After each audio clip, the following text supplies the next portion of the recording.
Thank you all. Chief Justice Rehnquist, President Carter, President Bush,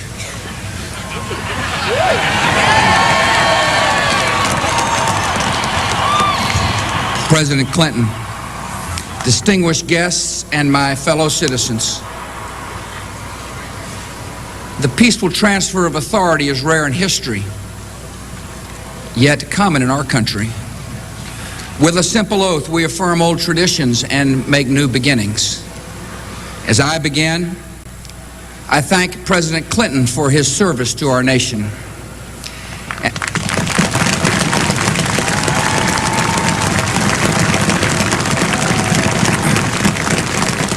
And I thank Vice President Gore for a contest conducted with spirit and ended with grace.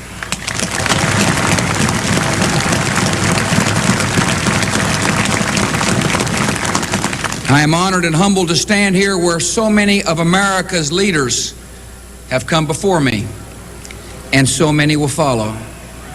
We have a place, all of us, in a long story, a story we continue, but whose end we will not see.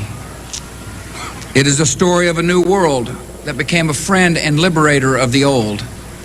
The story of a slave-holding society that became a servant of freedom. The story of a power that went into the world to protect but not possess, to defend but not to conquer. It is the American story, a story of flawed and fallible people united across the generations by grand and enduring ideals. The grandest of these ideals is an unfolding American promise that everyone belongs, that everyone deserves a chance, that no insignificant person was ever born. Americans are called to enact this promise in our lives and in our laws. And though our nation has sometimes halted and sometimes delayed, we must follow no other course. Through much of the last century, America's faith in freedom and democracy was a rock in a raging sea. Now it is a seed upon the wind, taking root in many nations. Our democratic faith is more than the creed of our country. It is the inborn hope of our humanity, an ideal we carry but do not own, a trust we bear and pass along.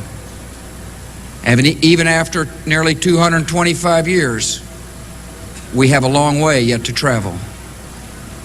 While many of our citizens prosper, others doubt the promise, even the justice of our own country. The ambitions of some Americans are limited by failing schools and hidden prejudice and the circumstances of their birth. And sometimes our differences run so deep, it seems we share a continent, but not a country. We do not accept this, and we will not allow it. Our unity, our union, is the serious work of leaders and citizens in every generation. And this is my solemn pledge. I will work to build a single nation of justice and opportunity.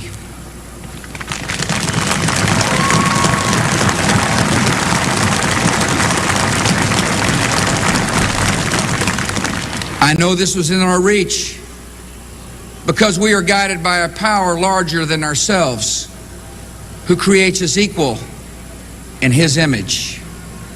And we are confident in principles that unite and lead us onward. America has never been united by blood or birth or soil. We are bound by ideals that move us beyond our backgrounds, lift us above our interests, and teach us what it means to be citizens. Every child must be taught these principles.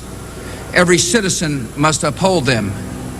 And every immigrant, by embracing these ideals, makes our country more, not less, American. Today,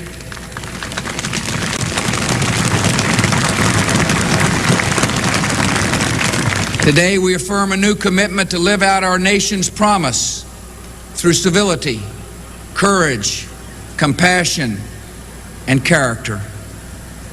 America at its best matches a commitment to principle with a concern for civility.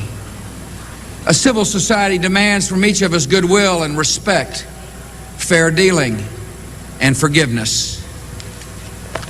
Some seem to believe that our politics can afford to be petty because in a time of peace the stakes of our debates appear small. But the stakes for America are never small. If our country does not lead the cause of freedom, it will not be led. If we do not turn the hearts of children toward knowledge and character, we will lose their gifts and undermine their idealism. If we permit our economy to drift and decline, the vulnerable will suffer most. We must live up to the calling we share. Civility is not a tactic or a sentiment. It is the determined choice of trust over cynicism, of community over chaos. And this commitment, if we keep it, is a way to shared accomplishment. America at its best is also courageous. Our national courage has been clear in times of depression and war, when defeating common dangers defined our common good. Now we must choose if the example of our fathers and mothers will inspire us or condemn us.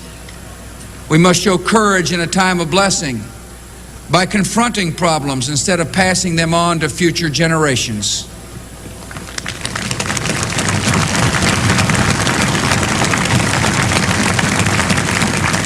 Together we will reclaim America's schools before ignorance and apathy claim more young lives.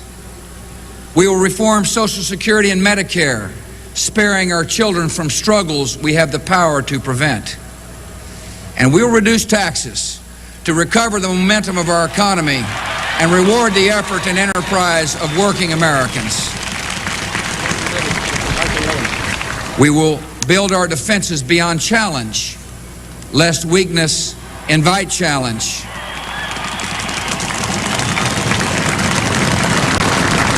We will confront weapons of mass destruction so that a new century is spared new horrors. The enemies of liberty in our country should make no mistake. America remains engaged in the world by history and by choice, shaping a balance of power that favors freedom. We will defend our allies and our interests. We will show purpose without arrogance. We will meet aggression and bad faith with resolve and strength. And to all nations, we will speak for the values that gave our nation birth.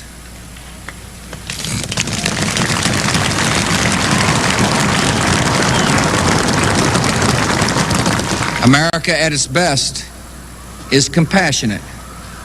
In the quiet of American conscience, we know that deep, persistent poverty is unworthy of our nation's promise. And whatever our views of its cause, we can agree that children at risk are not at fault. Abandonment and abuse are not acts of God. They are failures of love.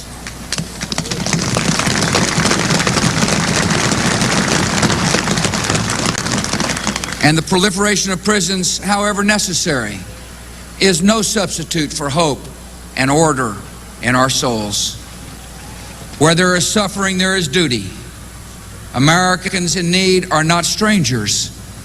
They are citizens, not problems, but priorities. And all of us are diminished when any are hopeless.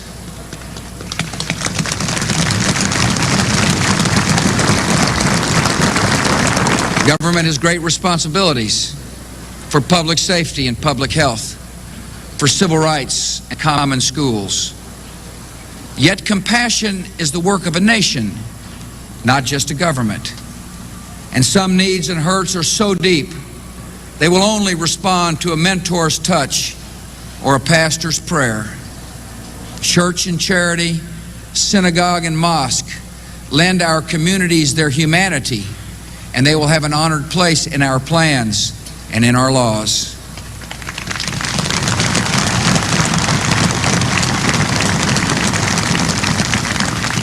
Many in our country do not know the pain of poverty, but we can listen to those who do.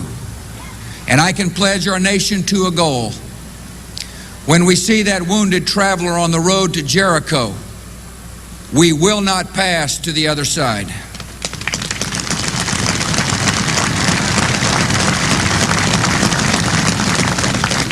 America at its best is a place where personal responsibility is valued and expected.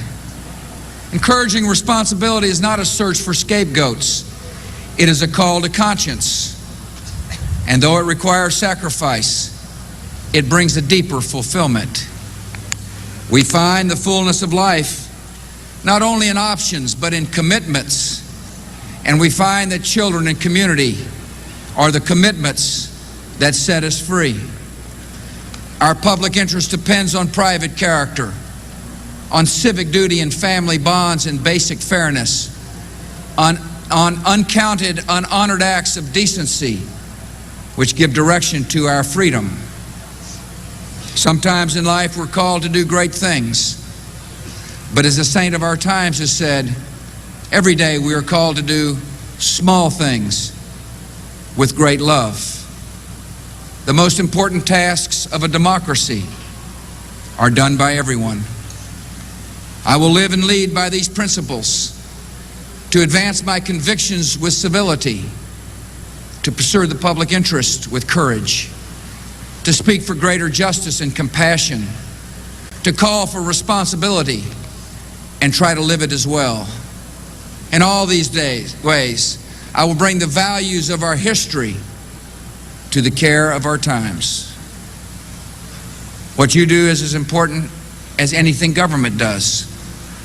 I ask you to seek a common good beyond your comfort, to defend needed reforms against easy attacks, to serve your nation beginning with your neighbor. I ask you to be citizens, citizens not spectators, citizens not subjects, responsible citizens building communities of service and a nation of character.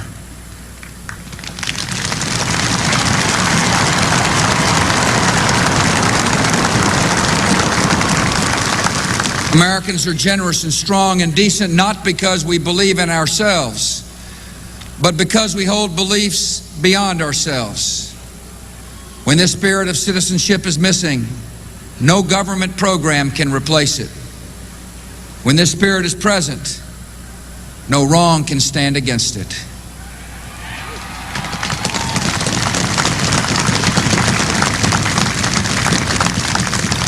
After the Declaration of Independence was signed, Virginia statesman John Page wrote to Thomas Jefferson, "We know the race is not to the swift, nor the battle to the strong. Do you not think an angel rides in the whirlwind and directs this storm?" Much time has passed since Jefferson arrived for his inauguration. The years and changes accumulate, but the themes of this day he would know. Our nation's grand story of courage and its simple dream of dignity. We are not this story's author, who fills time and eternity with his purpose.